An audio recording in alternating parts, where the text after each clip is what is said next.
নমস্কার বন্ধুরা, তপতির ঘরকন্না ব্লগে আপনাদের স্বাগত জানাই। আজকে আমার নতুন রেসিপি ছানার জিলাপি। প্রথমে 1 লিটার দুধ গরম করতে বসিয়ে দিয়েছি।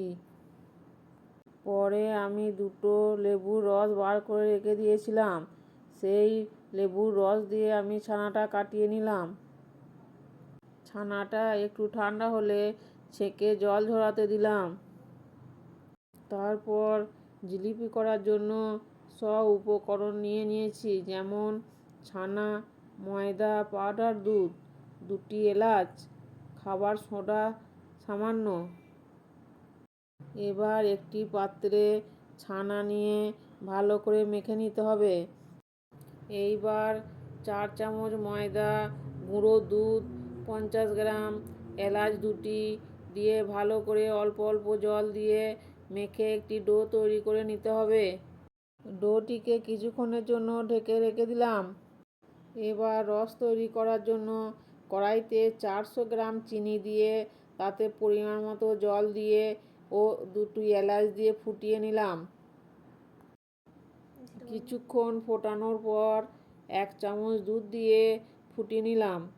দুধটা দেওয়ার পর রসের উপর ফেনার মতো ভেসে থাকা নোংরাগুলি তুলে ফেলে দিচ্ছি। রসটা খুব পাতলাও হবে না, আবার মোটাও হবে না। এবার রসটা একটা বড় পাত্রে ঢেলে রেখে দিচ্ছি। তারপর জিলিপি তৈরি করার জন্য ডোটা ভালো করে মেখে অল্প পরিমাণ খাবার সোডা দিয়ে তাতে সামান্য জল দিয়ে ডোটা আবার মেখে নিলাম। এইবার ডো থেকে ছোট ছোট লেচি কেটে নিচ্ছি। একটি করে লেচি নিয়ে লম্বা রোল করে একে একে জিলিপির মতো শেপ দিয়ে নিচ্ছি। আমার সব জিলিপি তৈরি করা হয়ে গেছে। এইবার গ্যাসে একটা কড়াই বসিয়ে সাদা তেল গরম করে একে একে সব জিলিপি ভেজে নিয়ে রসে দিয়ে দিলাম। কিছুক্ষণ রেখে দিলাম ঠান্ডা হওয়ার জন্য। আমাদের ছানার জিলিপি একদম রেডি। একটা কেটে দেখিয়ে দিচ্ছি কতটা নরম হয়েছে। আপনারা অবশ্যই বাড়িতে বানিয়ে দেখবেন। ভালো লাগলে অবশ্যই লাইক, কমেন্ট, শেয়ার এবং সাবস্ক্রাইব করবেন।